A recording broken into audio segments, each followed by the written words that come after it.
Hello, knowledge seekers. In this episode of 20-Minute Books, we delve into the world of leadership and group dynamics with our spotlight on Leaders Eat Last by Simon Sinek. An exploration into the biological mechanisms that govern our behavior and reactions.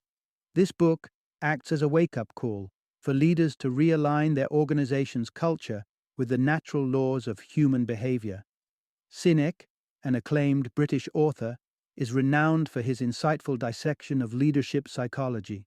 Known for his best-selling work, Start with Why, he brings the same sharp scrutiny to Leaders Eat Last, exploring the science behind our social interactions in professional settings.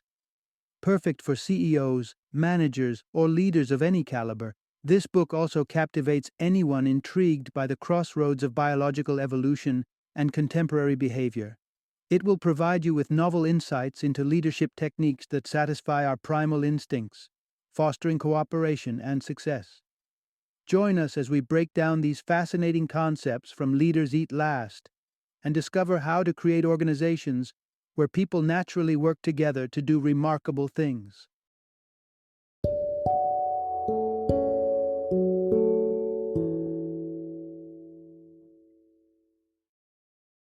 Leaders Eat Last: Why Some Teams Pull Together and Others Don't. Introduction: Unveiling the true essence of leadership. Have you ever wondered what it is that separates those who lead from those who follow? Our modern world, with its intricate networks of technology and organizational hierarchies, might make you ponder on this division.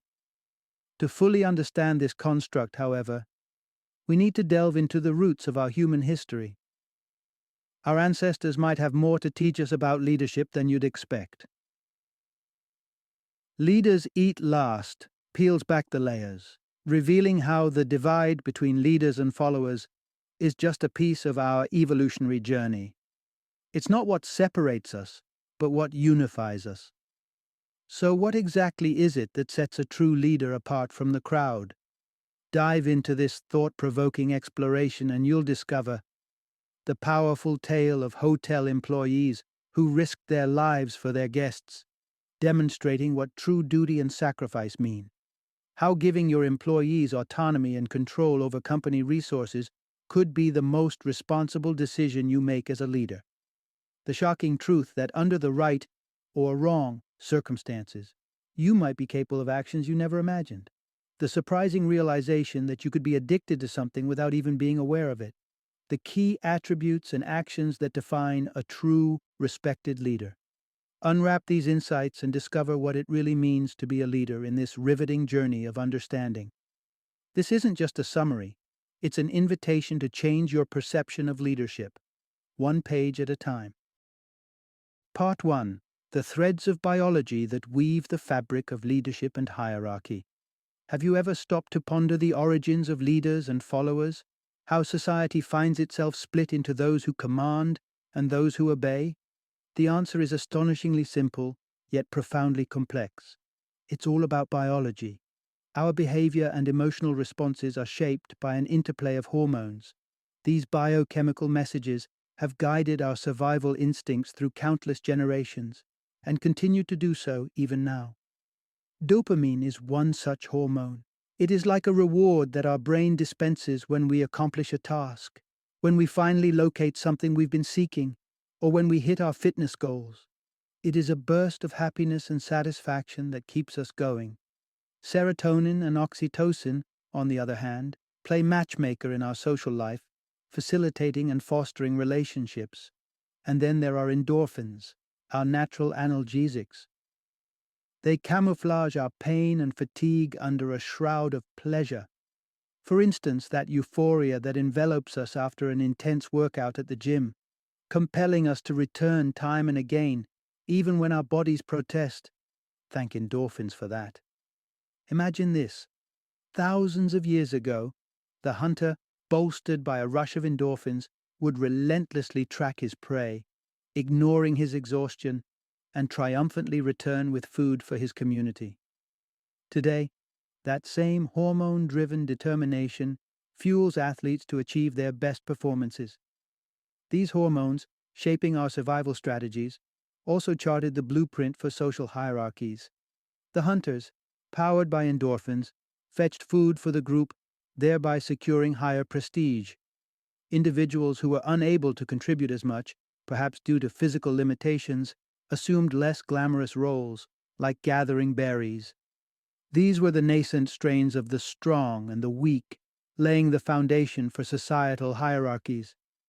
Yet, while these hormones carved these class distinctions, they also fostered unity within these structures. Serotonin and oxytocin nurtured fond feelings among the so-called weaker individuals towards one another and towards their leaders, creating a sense of camaraderie, not resentment. Thus, hormones were not just catalysts for hierarchy, but also architects of cohesion within this system. Part 2. Fostering progress through safety, the paramount role of a leader in a group. Group living offers a multitude of benefits, with a vital one being the feeling of security. The collective strength of a group enables us to face threats together, removing the burden of survival from the shoulders of an individual. This shared sense of security lets us focus our energies on progress, rather than merely ensuring our own safety. Picture our ancestors in prehistoric times, when dangers lurked around every corner. Predatory animals, rival tribes, epidemics. The challenge of securing food and shelter. Living within a group facilitated the division of survival tasks, freeing up the individual's time to focus on more productive tasks, like devising more efficient tools.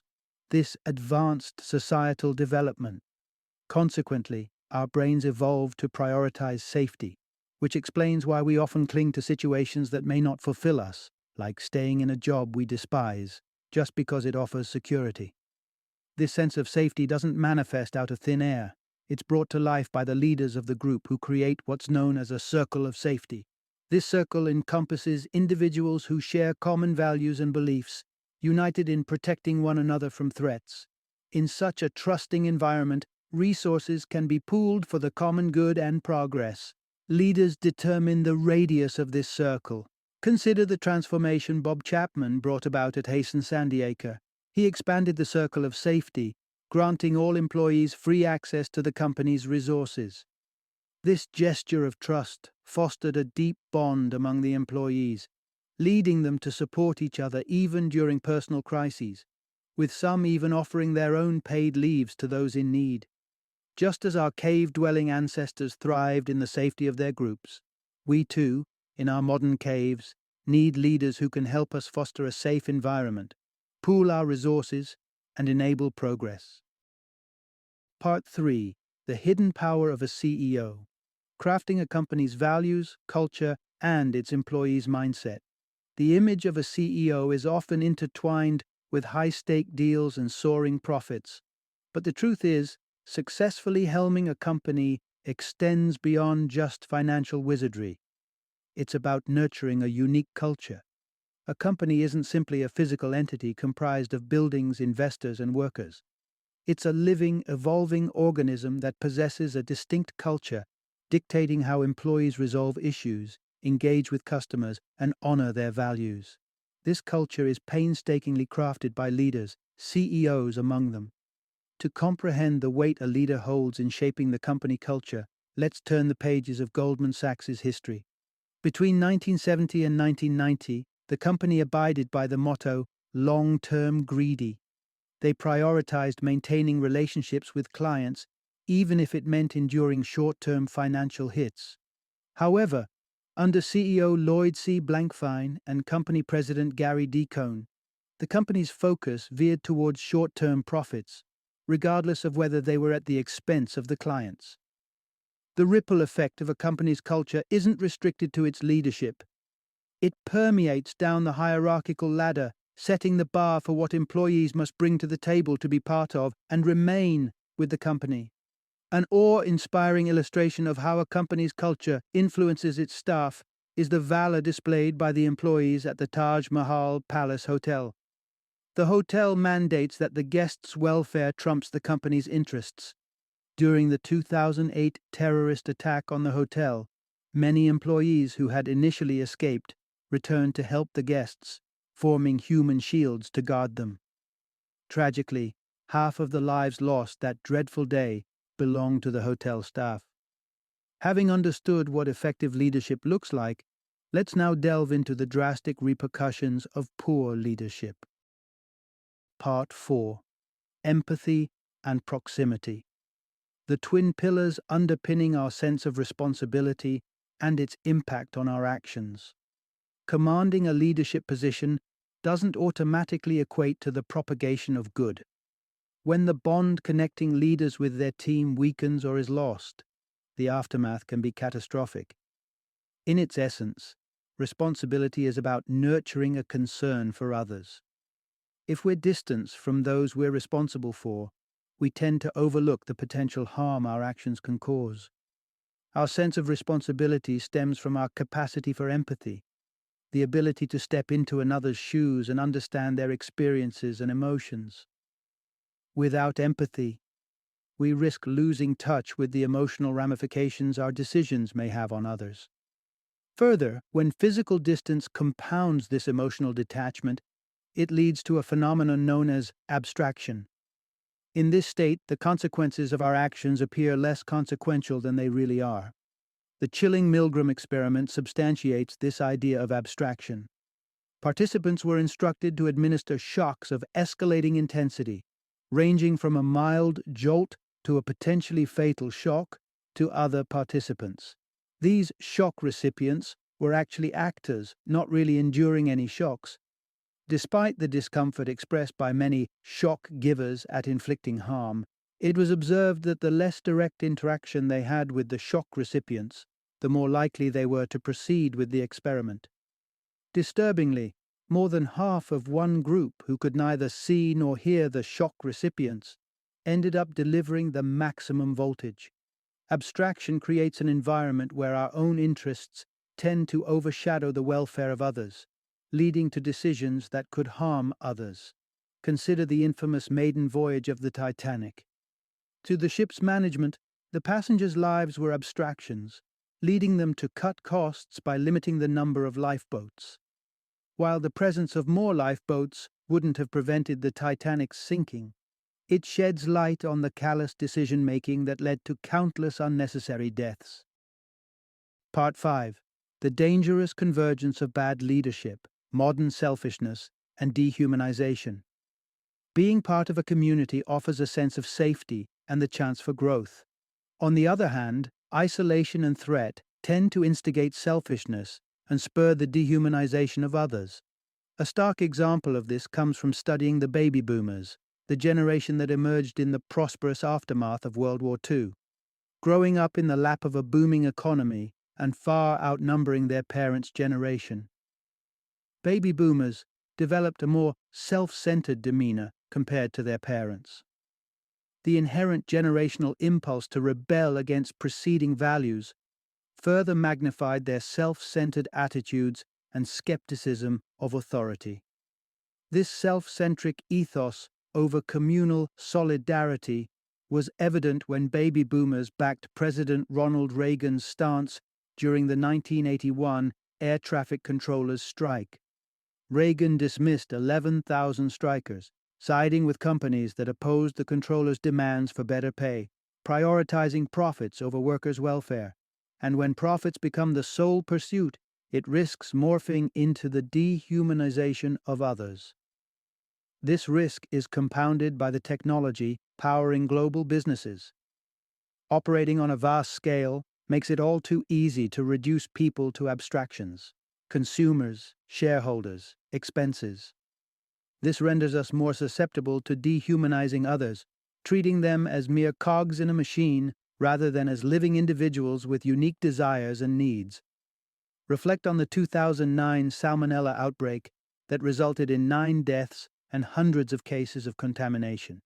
The Peanut Corporation of America distributed contaminated peanuts to over 300 companies, enabling the disease's spread. What's horrifying is that this wasn't accidental. PCA's management knowingly shipped the tainted peanuts, choosing to preserve its cash flow at the expense of human lives. Part 6. The pervasive addiction to performance in our modern society. The term Addiction typically conjures up images of substance abuse. However, there's a lesser-known form of addiction that's subtly woven into our everyday lives: the addiction to performance. Our biological wiring plays a role in nurturing this addiction. Dopamine, a chemical associated with pleasure and reward, was once directly linked to our survival instincts. Now, it's increasingly tied to our professional accomplishments, rewarding us as we strive for improved and expedited performance. Corporations, eyeing production spikes, are often quick to embrace this trend, frequently neglecting the steady stability offered by long-term goals. Take the example of America Online. Their customer acquisition team introduced enticing offers of free hours to reel in new customers. Urged to single-mindedly focus on acquiring as many customers as possible, the team eventually began offering a whopping 1,000 free hours per month. Despite adhering to their directive, the team inadvertently put a significant financial strain on the company, disregarding long-term implications. Moreover, our contemporary digital landscape has shifted our focus from long-lasting values to the immediate gratification or the quick buzz. This can be observed in the realm of online human rights campaigns. Clicking like on a Facebook post supporting a human rights campaign triggers a dopamine-induced high, rewarding us for completing a task. To prevent an unhealthy reliance on these dopamine rushes, we need to balance them with serotonin and oxytocin-driven activities such as volunteering or nurturing real-life relationships. However, the crux lies in the fact that technology has made it increasingly effortless to merely click like, while the effort involved in actual volunteering remains unaltered. Consequently, we run the risk of becoming addicted to the quick fix. Understanding what constitutes bad leadership is just one part of the picture. In the following sections, we'll not only delve into what it means to be a leader, but also explore what it takes to become a leader worth following. Part 7. Leadership hinges on integrity and forming genuine connections with others. Picture an effective leader in your mind. You likely imagine a person possessing exceptional skills and proficiency in their field. While these traits are important, the essence of great leadership lies in two fundamental attributes: integrity and the capacity to forge meaningful relationships with others. We entrust our leaders, making their integrity critical. While we recognize that leaders, like us, are human and imperfect, we expect them to be truthful, openly acknowledge their mistakes, and bear responsibility for them. The sense of safety crucial to a group's well-being is steadily built on a bedrock of honesty and trust over time. Consequently, a leader can set a powerful precedent through her display of integrity. Consider the instance in 2009 when the Ralph Lauren Corporation discovered its Argentine branch was involved in bribery. Instead of orchestrating an elaborate cover-up, the company's leadership informed the U.S. authorities about the situation and even offered assistance in the ensuing investigation. Although this led to over $1 million in penalties, the company preserved its integrity, sustaining the trust of its customers and employees. Beyond establishing trust, leaders must then sustain that trust through bonding with others. Regardless of whether they're interacting with employees, customers, peers, or competitors, it's crucial for leaders to maintain authentic relationships, to remain honest, and prioritize others' needs. A glimpse into the U.S., Congress reveals the adverse effects of a lack of bonding on leadership. Up until the 1990s, most Congress members resided in Washington, leading to daily interactions and laws born out of close collaboration. Today, however, most members live outside Washington, commuting for a few days each week. The result? Some of the lowest approval ratings in congressional history. Part 8. A true leader prioritizes others and champions a vision. When you cast your vote for your country's future leader, what attributes are you seeking?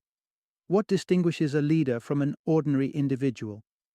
At its core, a leader is someone who crafts a future vision that galvanizes the entire group.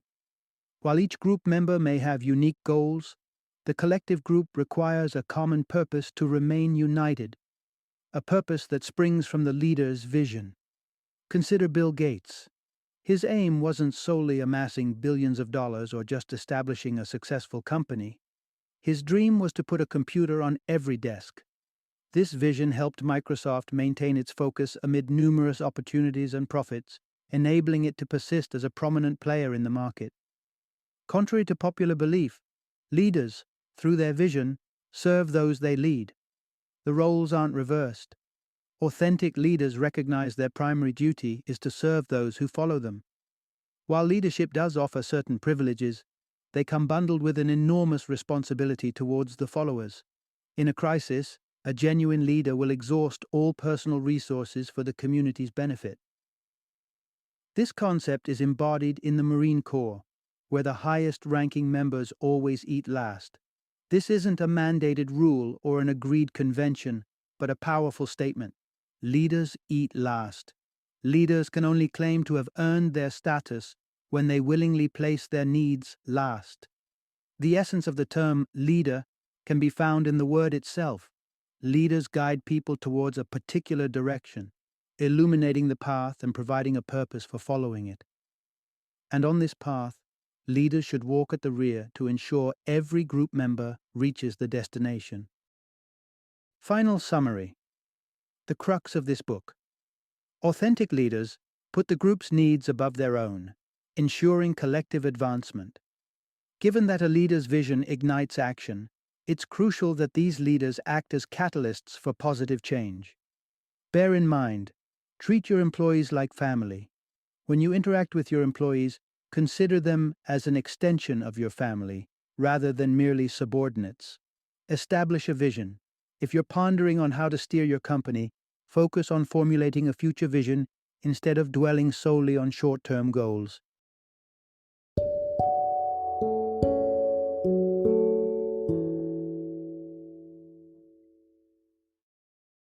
Thank you for joining me today on this journey of learning and discovery as we explored the insights of another thought-provoking book in our growing library of knowledge.